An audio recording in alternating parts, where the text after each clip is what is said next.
Welcome to Westcountry Wanderings and welcome to my monthly vlog for the month of May 2023. Well, you can see where we are today. We're in the delightful village of Freshford. We're in Somerset, or more specifically, we're in Baines, Bath and North East Somerset. This is a rare village that actually lies in the Cotswolds area of outstanding natural beauty. It's a very, very interesting village and it has a couple of mills, and I hope to show you some of those and tell you the history about that, as well as telling you what's been happening on the channel Westcountry Wanderings. So why not join me for a tour here at Freshford in Somerset, or Baines. Now, the delightful garden that lies behind me was constructed and opened in 2007 in the memory of two sisters, the Vasey sisters. They lived here in the village and they tended the garden. They also fought a petition to raise the height of the platform here. In 1988, the platforms were lowered to improve the speed of the line between Bristol Temple Meads and further on down to Westbury. But because of that, it meant there was a large gap between the carriages and the platform, and the Vasey sisters campaigned a long-term campaign to get what was then British Rail to improve the height of the platforms. And I'm delighted to say that in 2007, when this garden was opened and a number of improvements were made to the station here at Freshford, the platforms were re-put to their original height, naming it much easier to get into or onto and out of the railway carriages. So what we're going to do now is leave the station here, delightful station here at Freshford, and head down towards the river. There's actually two rivers you'll see today. The one over here is the River Avon. That's the Bristol Avon, the one that ends up in the Bristol Channel underneath Isambard and Brunel's Clifton Suspension Bridge. So it is that one. There's also another river called the River Frome. Now, it's the Somerset Frome, not to be confused for many other Fromes. There's one in South Gloucester and one further up in Gloucestershire too. So yeah, this is the Somerset Frome, and it meets the River Avon in the parish of Freshford. So we can see of that. And we'll have a tour around, see what the buildings look like too.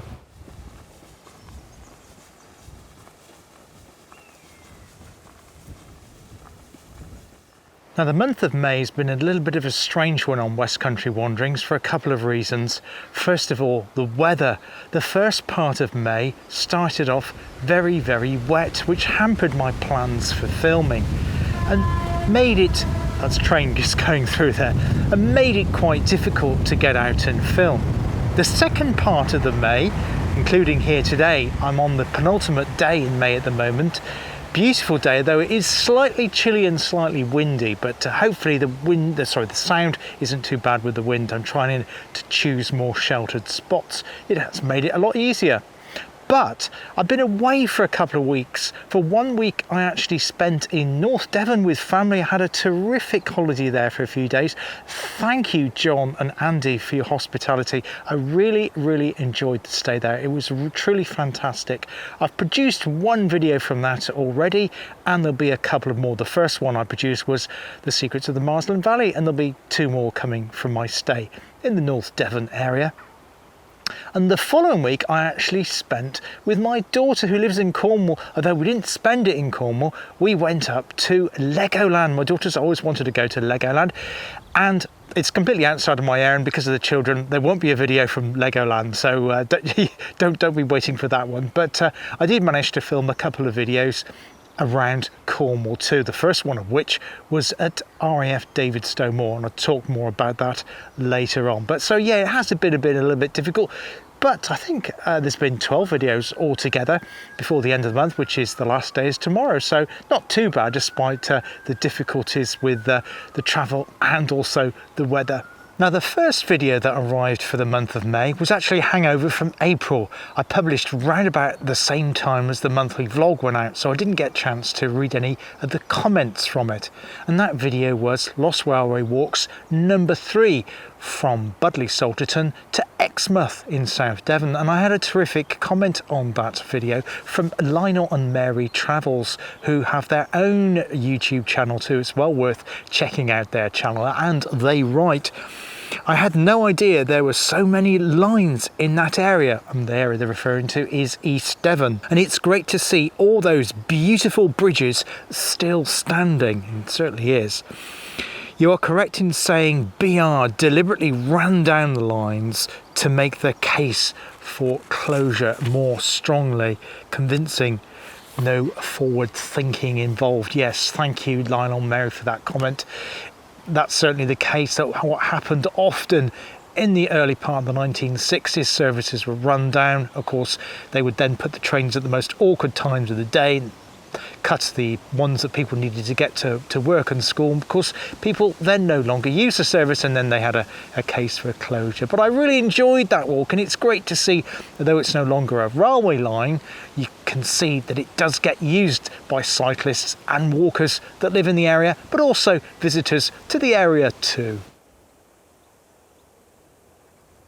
As we continue walking towards Freshford, incidentally, if you're thinking this is a long way to the village from the station, this is actually the longer way round. There is a shortcut into the village proper, but I thought I'd do it this way because it's nice and quiet and away from traffic and people, so I can talk to you. But we will get to the village later.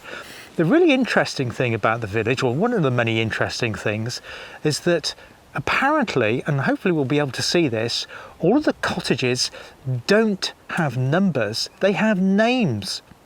And this was used in the film The Titfield Thunderbolt, made by Ealing Studios in the 1950s. I have mentioned that film before when I did my first part of my Somerset Coal Canal. And they filmed in this area. There was a branch line which went to Radstock. In fact, it was called the Camerton branch line. It's a little bit confusing this. A bit further north on the railway, you get to a place called Limpley Stoke. There was a station there, and that's where the line branched off. And that closed in the 1950s. And I think just a year or two before the line closed, that's when they made the film The Titfield Thunderbolt. But yes, they filmed part of the film in the village in Freshford, and that was a little skit, a bit of a comedy was put into the script because of the fact that the cottages do not have numbers, they only have names. The reason for which I have no idea.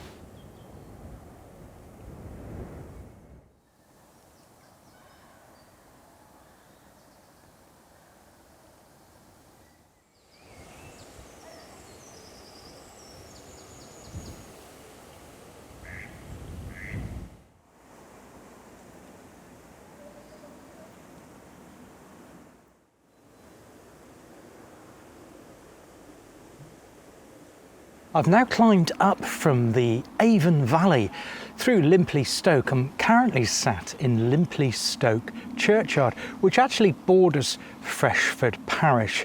We're going to make our descent from here. You get the sense this is high Cotswold wold country with all the stone walls in the area too. So we're going to make our way down into not the Avon Valley, but the Frome Valley, where there are a couple of mills.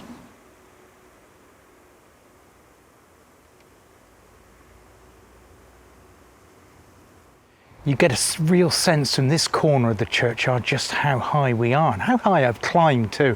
Probably hot. I've just had one of my sandwiches and some water, and just to cool down underneath a lovely tree. But beautiful spot here, and you've got the real taste of the Cotswolds here because we've got the oolitic limestone, which of course we've seen many times before on my channel, including on the Cotswold Way and also the Cotswold walks that I do.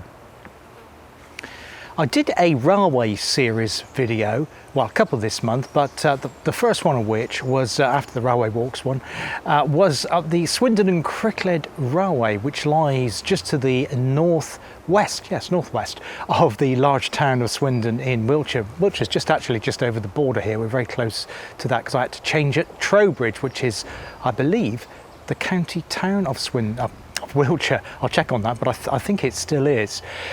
But yeah, so it's only over the way there, and that beautiful heritage steam line, which I had been to before, But it was great to see it in steam, and also a rare hybrid locomotive, an electric diesel locomotive. It was good to see that in action too. And also in that video spoke about the plans to extend the line into the Wiltshire town of Cricklade, which lies on the River Thames. I had a really great comment from that video, and the comment really highlights sometimes it's quite difficult juggling content, because a particular video will appeal to one type of viewer but not another. So I'm always trying to keep the balance even and not just flood it with railway or canals or walking, because I know some people only watch me for the walking videos, some people only watch me for railway stuff, some people only canal, some seaside. So I do try and mix it up as best that I can. I had a great comment from a lady called Kathy Dyer, who lives in Oxfordshire. And she wrote that she said that she shied away from the video initially because she saw it as one of my railway series, and then she thought, oh, I'll put it on, watching a cup of tea. Anyway, this is what she said. I thought I would have a peep while quietly having an early cup of tea. I loved the steam and the clickety-clack, the springland landscape, and the happy little boy waving to the train. Yes, there was a lad. I try and shy away of filming children. You have to be very careful, but there was a clip, and there was a lad. It was just a back view of him, and he was waving to the train. You could see him sort of jumping up and down in excitement looking at this steam train. I think it was just coming out of Blunsdon station. So yes, thank you, Kathy, and glad you found some enjoyment in one of my railway series. There'll be other railway content coming up. There'll be a visit to another heritage line. I won't say which one yet, and there'll also be another Lost Railway Walks 1 too.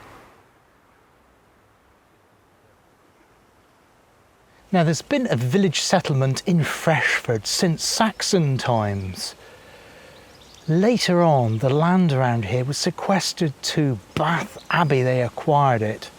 The first mill arrived before the Domesday Book. There's no remains of that one now, but there is remains of one built in 1546, because the source of the water, the River Frome, was really important for grinding and also later for weaving, as we'll see. I'm now right next to the village hall, and they've got this impromptu wooden gym set up here, as well as the facilities for children, though there's no children using it at the moment. It's really, really nice and quiet. It's also sheltered from the direct sun by this tree behind me here, hence I've been able to take my hat off. I had a lovely comment on a video I did following the Swindon and Cricklade Railway. I was in the area, so I then went to the village of Blunsdon, just up the hill from the railway station, because a fellow colleague, when I was working in Brixham in South Devon, mentioned to me that there was an abbey at Blunsdon. And oh boy, was I so glad that I made the effort to pop up there after shooting the Swindon Cricklade Railway one. I had an interesting comment about that, because it was a little bit of a strange one. It was a shorter one, and I had a comment from a gentleman called Ron, who runs a brilliant YouTube channel all to do with exploring abandoned railways, and his channel is now called Abandoned Railway Adventures, and he writes, "What a fascinating adventure. Back in the 1960s and early 1970s, I was a regular spectator at Blunsdon Abbey Stadium. I often wondered why it was called Abbey, now that Blunsdon Abbey Stadium is about a quarter of a mile away from the site of Blunsdon Abbey. So if you go to the stadium, you probably won't actually see that there is an abbey there, although it's not too far away. And now a good video has answered my question. Take care, Ron." So yes, thank you, Ron, and thank you for your excellent YouTube videos, as well as that comment too. So yeah, brilliant to see that. And it was a strange one because it's in the middle of a campsite or caravan site, and you can't get close up to it. It doesn't look like there's ever been any sort of protection upon the buildings either. So it's a little bit sad to see, but also good to see in terms of interest too. Now, the Canal series videos are always popular on my channel. The next video was no exception. It was the fourth in my Wilts and Berks Canal series. I went over to again to Swindon. Swindon seemed to feature a lot in my videos this month. I don't know why that was. It was just a pure coincidence. But I wanted to go over there because I've been hearing they've been doing a lot of restoration in the Swindon area, and I was so glad that I did. Caught the train to Swindon. It was easy to get to, and the walk was fine too. So you walk through the town centre, the new town centre initially, and you can get down to a place called, well, I won't say what it is because it refers to a comment or a couple of comments I had about that video. I mentioned that they have a Hall and Woodhouse. It says H&W. I didn't know what H&W was. Yes, Hall and Woodhouse, Dorset brewer, very, very large pub, I think with accommodation too and restaurant, right next to a new section of the Wilts and Berks.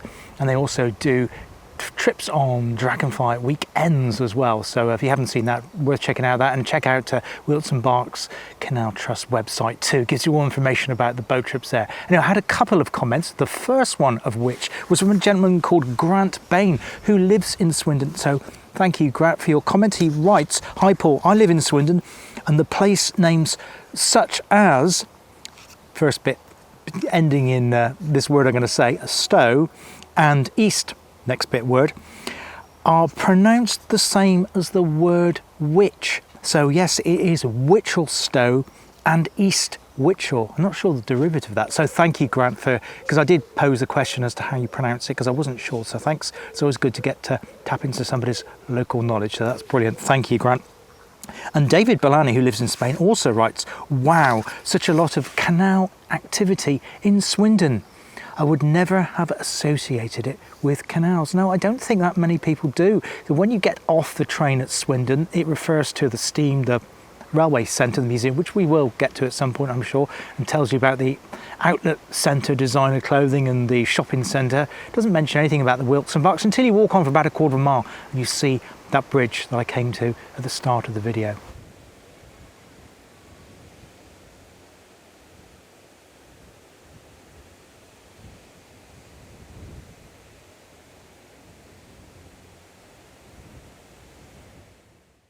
Now this village is extraordinarily beautiful. We have the church over there, which we've yet to village. It also has a village community shop, which is open 9 to 5, Monday to Saturday. Insert some shots of it now. I managed to get there cold coffee and Marshfield ice cream too. Delighted to see that because on Wikipedia and another website I checked, there didn't appear to be any shop here apart from the pub. I'll mention about the pub in a minute because it's an interesting name. But yeah, so that's it's called the Galleries. They've also got a cafe and a deli there. Really, really good shop. They have a post office, but that's only open limited times. I think it was Tuesday and Wednesday mornings. It's on one of the photos of the placards outside it, but highly recommended. Have this here, this green sward, lovely space above the village proper, and they've kept the banks either side for the wildlife. Really, really good to see that. So I'm descending now from the higher point of the village down to the first of our two mills, which is Dunkirk Mill. Before we get to those mills though, I had 2 Gloucestershire videos in the month, the first of which was the little village of Randwick, also in the Cotswolds like we are today, in the southern part of the Cotswolds, and they have a ceremonial thing there which dates back to the Middle Ages. It was stopped in the 1840s by the court over at Winchcombe, to the north of Cheltenham, and a vicar restarted again in 1972. It was great to see that, and I had a brilliant comment from a gentleman called Ted Collins who used to live in Gloucestershire and now lives in Leicestershire, and his comment is fascinating. The comment, by the way, was on, not on YouTube, it was on Facebook, and just as a reminder, you can also put comments on Facebook if you don't have access to a YouTube account. You can sign up for Westcountry Wanderings and drop a comment in there. He writes, "Hi Paul, I was at the very first cheese rolling in 1972 and there are some photos of it." And then he goes on to add 2 or 3 of those photos. I'll see if I can share those photos and put them on now because they're brilliant to see. Absolutely fantastic to see that back from 1972, and it's been carried on. I think they stopped probably for the pandemic, but they've restarted every year now. Wonderful. The other Gloucestershire video was the Vale of Berkeley Railway. I've been meaning to get over for a while. I did a video about a year ago at Berkeley Station. Sad to see that's kind of fallen out of a restoration project now, I think because of a change of land or housing ownership by a nearby house. However, I filmed around the Sharpness Docks. Good to see what's been happening there. The Old Minster sidings. Had a brilliant comment from a fellow YouTuber called Ron, who runs a channel called Parkinson's Walks, and he does a lot of videos about exploring railway lines, and he writes, "Hi Paul, I went filming there a few days after you did. your version is informative, but I managed to find the site of a tournament table after a tip-off. So I'm really looking forward to seeing that, Ron, and thank you very much for your comment.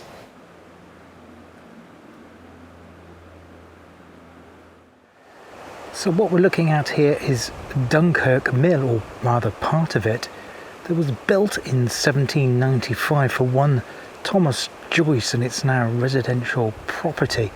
But of course it used the power of the River Frome, which runs nearby.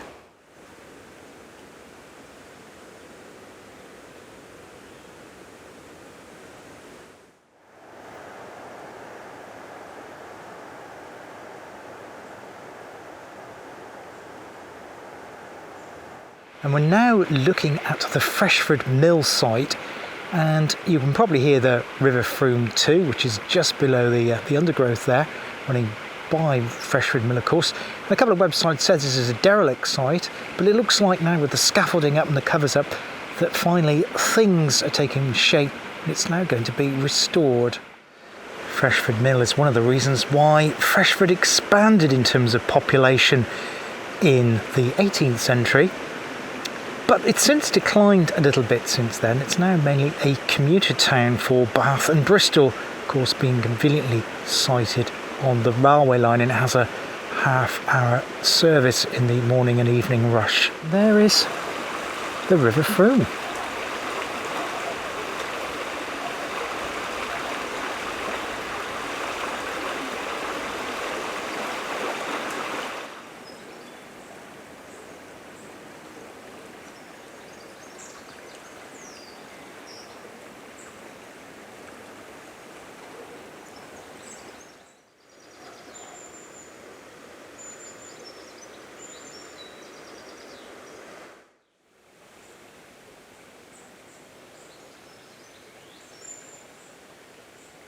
Now the red bricked building you can see on the opposite bank of the River Frome there is a remnant from the Second World War, of course.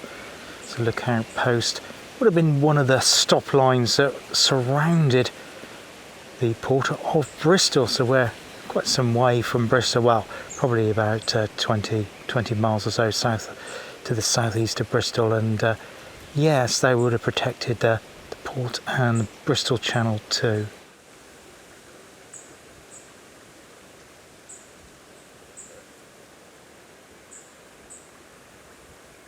I'm now returning to the centre of the village following the River Frome Valley. Delightful spot here. I've just spotted a couple of blue dragonflies. Wonderful springtime landscape with all the wild parsley and still some blossom on the trees too. The next video that I did was a return to the Severn Way, and also that was a delight seeing the springtime there as well by the banks of Sabrina. But at the start of that walk, unfortunately, it was rather wet. But after lunchtime things brightened up. It was good to see some steam train action and diesel as well as we crossed into the Westcountry Wanderings region south of Highley, of course. I've forgotten where it was now, south of Highley, before we got to the Worcestershire village of Harley. So we're proper in Westcountry Wanderings region now on the Severn Way. And the next one will be from Bewdley down to Stourport-on-Severn, which I hope to film over the next few days, that I'd be landing soon. I had a brilliant comment on that video because I posed the question as I was going from Shropshire into the region of Worcestershire that I didn't need a passport. Of course you don't, but it provoked an interesting comment, and I'll read what it says. It's from a gentleman called Peter Hopkins. You said no passport required when I entered my Westcountry Wanderings region. But 200 years ago, if you committed a capital crime, or even just crime, and managed to cross the county border, you could not be arrested for the crime in the next county. Hence, border towns like Bewdley acted as refugees for the lawless. I love that comment, Peter. Thank you very much. That's brilliant.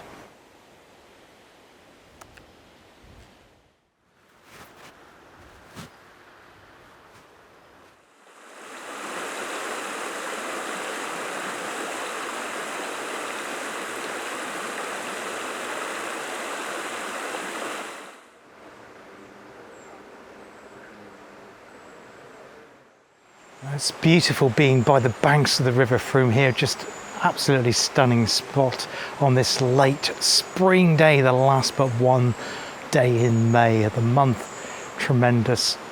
Also tremendous was my break in North Devon, but it was also close to the North Cornwall border. I made a video there. One of the videos I made was looking at the Marsland Valley, which sits right on the dividing line between Devon and Cornwall. Beautiful spot, absolutely fantastic. I had pretty much the whole place to ourselves while we were there, staying near around the area of Welcome. And it was just a tremendous place to reflect. And one of the things about that was there was a writer's hut. A gentleman called Ronald Duncan, who was a writer and screenplay writer, when he passed away, he had a hut built which he could use to do his jottings in. And when he passed away, he left that in his legacy to the walkers that walked along the southwest coast path, and you can go in it during the daytime and admire the views and just contemplate that stunning landscape, geological landscape there. I had a brilliant comment on that from Louise from Southwest Sundays, and she wrote, "That hut is just beautiful." I totally agree. "I would love to visit it and spend time writing photography or just relaxing and watching the coastal views. What an absolutely stunning and refreshing place to visit.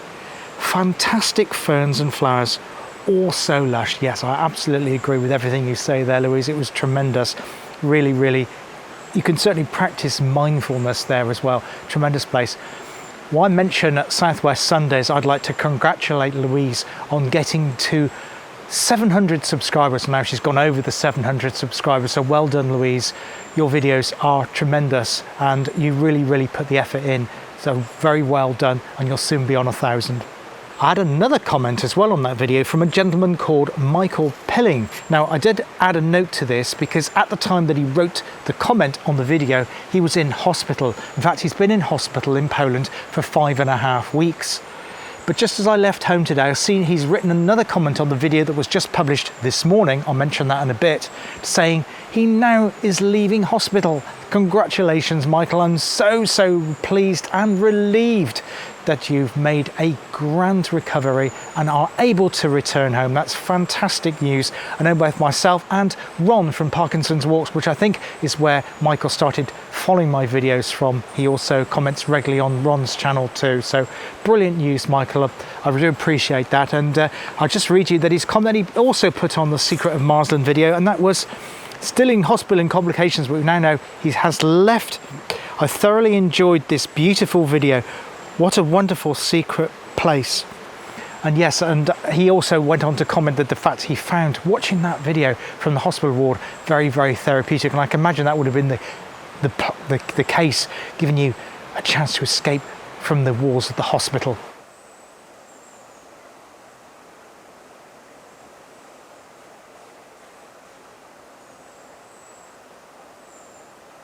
Walked up the hill from the Frome Valley there, back into the greensward we were earlier on in the video. Just a couple more videos to tell you about that we had. The next one was Linton and Barnstable Railway. I've got titled it number 1 because I want to go back and film it in steam, but we had a look at a few sections where they're doing restoration. Anyway, I had a brilliant comment from another young gentleman called Jesse, and he has a YouTube channel called Jesse's Grand Day Out. Great comment, Jesse, thank you. Always love it when older railway lines are given a new lease of life, and this looks like an exciting project to watch. The views from the viaduct must be fabulous, and it must be something to see steam trains going over on the top of it. Well, yes, I can't wait to see that again. It'll be fabulous. Thank you, Jesse. I've not checked it out. His channel is recently started. I think he's been going about 3 or 4 months. Worth a look. I think he lives in the North Somerset area, so he's been doing videos from that area. But yeah, check out Jesse's channel. I'll put a link to that in the description of today's. The next one was RAF David Stowe Moor. This is one of the ones I went to see my daughter before we went up to Legoland, and we headed over to the northern tip of the Bodmin Moor to a place called David Stowe Moor, where there used to be an RAF airfield dating back to the Second World War. It also had an interesting tale to tell, which I told in that video. That's a lot of tease there, isn't it? Yes. And I had a comment from Malcolm Richardson, who regularly comments on my videos. Hi Malcolm, thanks once again for your brilliant comment. Microlights and gliders seem more in keeping with the tranquil surroundings of that delightful reservoir high on Bodmin Moor. The sound of the wind and the lapping of the waves, the sight of the ponies grazing. I can imagine I was there. Yes, indeed, Malcolm. Yeah, I really enjoyed my afternoon there with my daughter. It was great. It was, in fact, I have put a title in the video, but I do need to thank my daughter Nicole for the suggestion of that concept of that video and coming up with the idea. And also some of the shots in that, although she didn't film it directly herself, she gave me some of the ideas of where to film and some of the angles, etc. So thank you, Nicole, I do appreciate that. And finally, this month we had Malvern Hills 4, which has gone up this morning as I've been filming, the day before the end of May. That's just gone up. I don't have any comments yet because, well, it's fresh. I just literally dashed out the door, hit publish just before I headed out to catch my train. So that's gone up yet. So I can't comment on that. I'll put some comments or add a comment on that in the vlog for the month of June. I just got a few messages. First of all, thank you if you've watched any of my videos this month. I do very, very much appreciate it. My channel is not yet monetized. It may be in the future, but it's not. I just entirely do it because I enjoy doing it, and it really, really does help my mental health, getting out and about, being in the countryside and walking and doing photography, which I do find helps with my mental health enormously. So thank you if you have liked, shared or commented or subscribed to my channel. It does very much help me to keep going. Thanks very much. I do appreciate that. Finally, just to mention some videos that will be coming up in the month of June. Well, there'll be Canal Series 1, looking at a canal that you probably haven't heard of, because I hadn't heard it till the other day, and that's the Leinster Canal. That goes between the town of Tenbury Wells, where I was on the last month's vlog. In April I went to Tenbury Wells, down to the Herefordshire town of Leinster, and has a couple of aqueducts, I believe. So I'm looking out to see what remains of that canal. Yes, I don't think there's any plans to restore. It's not that sort of a canal series video, but it's just looking at the remains of it and looking at the history of that canal. So that'll be coming up. There'll also be a Railway Series 1. My most popular video on my channel is actually not in the Westcountry Wanderings region. It's actually at Bicester, just outside to the north of Oxford. And it's the military railway around Bicester. That's I think it's well over 9,000 views. I can't believe that. I've hesitated about making it as well. But yeah, so that's come up. There is another military railway in Warwickshire, just a little to the north of that. I think it's just right on the border of my region. Not sure if it's South Warwickshire or it just kind of spills into... Anyway, it's slightly to the east of Stratford-on-Avon. So I'm going to be doing a video from there. There'll also be 16, possibly 17 as well, because I really want to crack on with that now to get to Bristol. I know a lot of you are waiting for this one. There definitely will be the Stroudwater and Thames and Severn Canals update number 14. That'll be landing soon. Lots to tell you about that. Lots of things have been happening. So I've already been filming some of that and also doing some photography on it. So that's going to be happening in June too. What else have we got slated up? We got, yes, Somerset and Dorset Railway Walk. I know several of you have been asking me for, sorry, the wind's got up. How you can still hear me. We've got the leaves of the trees making a noise. Wait for that to soften down. Somerset and Dorset Railway Walks, that'll be coming up. I know a few of you have asked me for that, so that'll be landing in June. I may see if I can get a visit into Midsummer Norton, because the S&D Railway Trust Heritage Site, whatever it's called, I'd like to go and visit that too. There'll also be a couple more videos from Cornwall and a couple more videos from Devon too. So that will be June on the Westcountry Wanderings. Hope you enjoyed it this month. I'm going to close the video today with some photographs I took around this beautiful village of Freshford here in Bath and North East Somerset, which is also in the area of outstanding natural beauty that is the stunning Cotswolds. Thank you very much. Take care of yourselves and hope to see you on the channel again very, very soon. All the best for now. Cheers. Bye-bye.